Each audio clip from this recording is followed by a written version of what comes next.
BHK flat with 1110 SFT లో ₹1 కోటి మాత్రమే. బాచుపల్లి కెనడి గ్లోబల్ స్కూల్ కి 1 నిమిషం దూరంలో.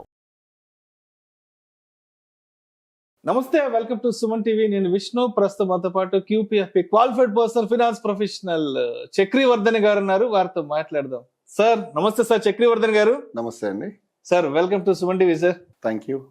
చూస్తున్నాం ఇవాళ రోజుల్లో ఒక చిన్న ప్లే క్లాస్కి వెళ్ళినా, యూకేజీ, ఫస్ట్ క్లాస్ సెకండ్ క్లాస్కి వెళ్ళి ఏదైనా స్కూల్లో ఫీజు కట్టాలి అంటే కనీసం సంవత్సరానికి 2 నుంచి 3 లక్షల రూపాయలు ఫీజు అవుతుంది. ఇది జస్ట్ ప్లే క్లాస్కే 2.5 నుంచి 3 లక్షల రూపాయలు ఖర్చు అవుతుంది. సో ఇదే ఖర్చు ఒక 10 ఇయర్స్ తర్వాత, ఒక 15 ఇయర్స్ తర్వాత ఊహించుకుంటే లక్షల్లోకి వెళ్ళిపోద్ది. అంటే ఇప్పుడు 1,00,000-2 లక్షలు ఉన్నది నెక్స్ట్ ఒక 10 ఇయర్స్కి 10 lakhs వెళ్ళిపోయినా కూడా ఆశ్చర్యపడాల్సిన అవసరం లేదు. కాబట్టి ఇప్పుడు ఎవరికైతే చిన్న చిన్న కిడ్స్ ఉన్నారో అటువంటి పేరెంట్స్ అనేవాళ్ళు మరి ఇప్పుడున్న ఈ ఖర్చుల్ని దృష్టిలో పెట్టుకొని మరి ఆ పిల్లల కోసం ఎటువంటి ఫైనాన్షియల్ ప్లానింగ్ చేసుకోవాలి అంటారు? నెక్స్ట్ ఒక 10-15 ఇయర్స్ కి ఆ పిల్లల స్కూల్ ఎడ్యుకేషన్ కోసం కానీ లేదంటే హైయర్ ఎడ్యుకేషన్ కోసం ఏ విధంగా ప్లాన్ చేసుకోవాలి అంటారు? కరెక్ట్ క్వశ్చన్ అడిగారు విష్ణు గారు. ఇది చాలా ఇంపార్టెంట్ క్వశ్చన్.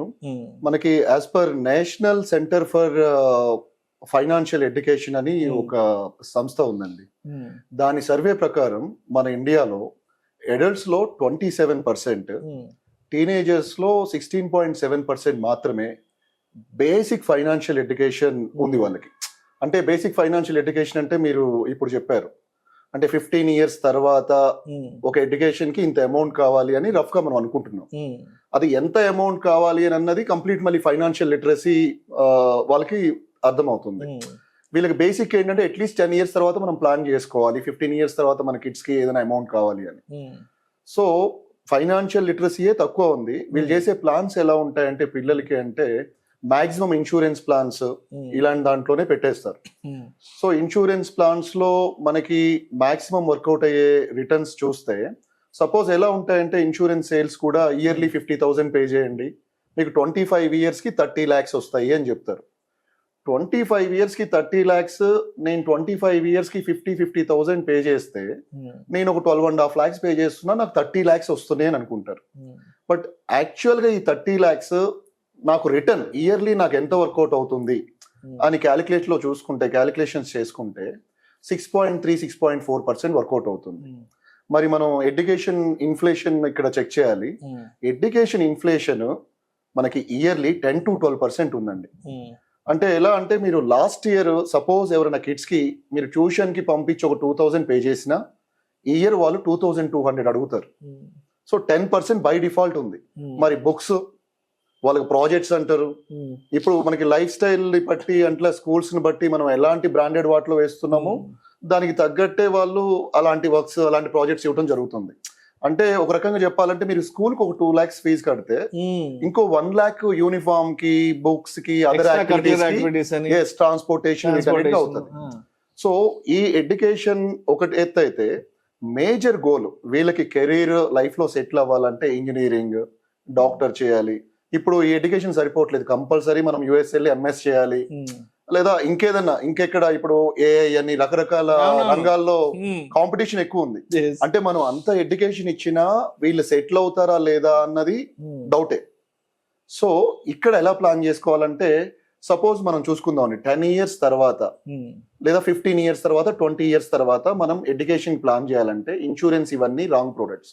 ఇన్సూరెన్స్ ఒకటి ఏం చేయాలంటే నేను నా కిడ్ కి హైయర్ ఎడ్యుకేషన్ కి 40 లక్షల, 50 లక్షల, 1 crore ఎంత కావాలి అని నాకు క్లారిటీ వచ్చినప్పుడు ఆ అమౌంట్ ని కూడా నా ఇన్సూరెన్స్ కి యాడ్ చేసుకొని దాని కవరేజ్ తీసుకోవాలి. అంటే టర్మ్ ప్లాన్స్ అని ఉంటాయి, అవి తీసుకోవడానికి మాత్రమే ఇన్సూరెన్స్ వాడాలి. మిగిలిన ఇన్వెస్ట్మెంట్ ఎక్కడ చేయాలి అని అంటే నాకు మంత్లీ SIPs ఉంటాయి మ్యూచువల్ ఫండ్స్ లో. మీరు 20 ఇయర్స్ హిస్టరీ తీసుకుంటే మ్యూచువల్ ఫండ్స్ కొన్ని ఫండ్స్ 15-13% కూడా ఇచ్చాయి. మార్కెట్ మీరు 2 decades నుంచి చూసుకుంటే సెన్సెక్స్ యాక్టివ్ మేనేజ్మెంట్ ఏం చేసినా చేయకపోయినా ఓన్లీ మార్కెట్ 17.5% ఇచ్చింది. సో ఇక్కడ మీరు లోలో ఒక 12% అలాగా లాంగ్ టర్మ్ లో మీరు రిటర్న్స్ ఎక్స్పెక్ట్ చేసుకున్న 10-12%, మంత్లీ మీరు ఒక 8,000 SIP ప్లాన్ చేసుకున్నా ఈజీగా 40 lakhs మీకు 15 years లో మీరు అక్యుములేట్ చేసుకోవచ్చు, 15 to 20 years పీరియడ్ లో. ఇన్ కేస్ అంటే ఇప్పుడు నా చైల్డ్ ఏజ్ ఎంత ఉంది, వాళ్ళకి గోల్ ఏజ్ ఎంత ఉంది, 10 years ఎంత, ఇప్పుడు నేను ఇంజనీరింగ్ చేయాలంటే 10 lakhs 15 lakhs ఉంది, నాకు ఒక 15 years తర్వాత 20 years తర్వాత ఇది ఎంత అవుతుంది, ఒక 50 lakhs 40 lakhs ఎంతో క్యాలిక్యులేషన్ వస్తుంది 10% ప్రకారము, దానికి ఎస్ఐపిస్ చేసుకోవాలి. ఇన్ కేస్ ఇక్కడ గర్ల్ చైల్డ్ ఉన్నారనుకోండి, వాళ్ళకి మంచి అడ్వాంటేజ్ ఉంది. గవర్నమెంట్ మనకి సుకన్య సమృద్ధి యోజన అది ఉంది ప్రోగ్రామ్. దాంట్లో మీరు 0 to 10 years గర్ల్ చైల్డ్ కి ఇన్వెస్ట్మెంట్ స్టార్ట్ చేయొచ్చు. సింపుల్ డాక్యుమెంటేషన్ ఉంటుంది, విచ్ ఈస్ లైక్ వాళ్ళ డేట్ ఆఫ్ బర్త్ సర్టిఫికేట్ ఇచ్చి పోస్ట్ ఆఫీస్ లో కానీ ఆథరైజ్డ్ బ్యాంక్ లో కానీ మనం ఆ అకౌంట్ ఓపెన్ చేయొచ్చు. 250 rupees అండి మినిమం. అక్కడి నుంచి మీరు 1.5 lakh per annum లోపల మీరు 15 years పాటు ఇన్వెస్ట్ చేయొచ్చు. వాళ్ళకి 21 years వచ్చిన తర్వాత మనం ఇన్వెస్ట్ చేసిన దగ్గర నుంచి అది మెచ్యూర్ అవుతుంది.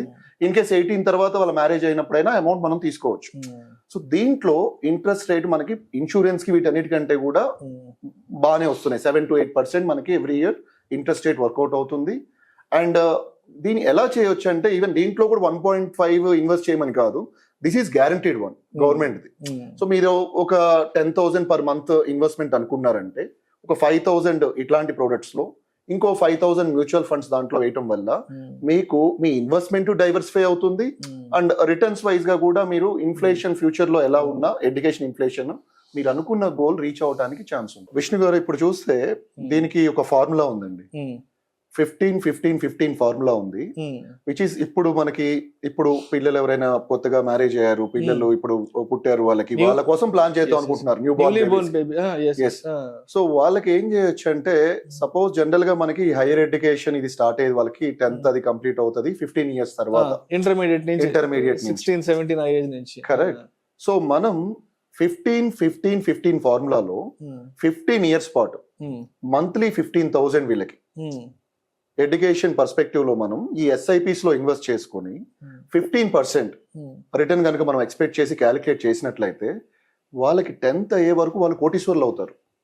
అంటే వాళ్ళ దగ్గర 1 crore నెక్స్ట్ ఎడ్యుకేషన్ కోసం వాళ్ళకు ఉంటుంది, అక్యుములేట్ చేసి పెట్టొచ్చు. అంటే నేను హైయర్ ఎడ్యుకేషన్ నాకు ఇన్ఫ్లేషన్ లో ఎంత అవుతుంది, నేను ఎంత ఎస్ఐపి చేయాలి, ఇవన్నీ మీరు క్యాలిక్యులేట్ చేసుకోవటం ఇంత హెడాక్ కూడా వద్దు, అవసరం లేదు. నాకు ఎన్ని క్రోర్స్ కావాలి, తనకి ఎంత ఇవ్వాలి. ఇప్పుడు మనకి లైఫ్ స్టైల్ కి తగ్గట్టు ఇప్పుడు జాబ్ పెరిగితే ఏం చేస్తున్నారంటే సేవింగ్స్ పెంచట్లేదు, లైఫ్ స్టైల్ పెరిగిపోతుంది, మెయింటెనెన్స్ పెరిగిపోతుంది. ఇక్కడ మనం బేబీకి కూడా అలాగే మీరు ఎన్ని క్రోర్స్ మీరు ఆ టైం కి మీరు యాడ్ చేయాలనుకుంటున్నారు ఎడ్యుకేషన్ పర్స్పెక్టివ్ లో. కొంతమంది అయితే కిడ్స్ కి ఎర్లీ రిటైర్మెంట్ కూడా ప్లాన్ చేసేస్తున్నారు, వీళ్ళ రిటైర్మెంట్ చూసుకొని ఫైనాన్షియల్ గా. ఇంకా అంత అడ్వాన్స్డ్ రాలేదు, అట్లీస్ట్ ఇది బేసిక్ స్టెప్. సో ఈ బేసిక్ లో 15-15-15 ఫార్ములాని అనుసరించి కొంచెం సేవింగ్స్ స్టార్ట్ చేస్తే ఫైనాన్షియల్ గా ఆ టైంలో బర్డన్స్ ఏమి ఉండవు. సో వాళ్ళకి ఇష్టం వచ్చిన కాలేజీలో ఎంతైనా అమౌంట్ కట్టి జాయిన్ అయిపోవచ్చు అంటారు. Yes and correct. Right. Thank you sir, thank you so much Chakravardhan garu. Thank you అండి, థ్యాంక్ యూ.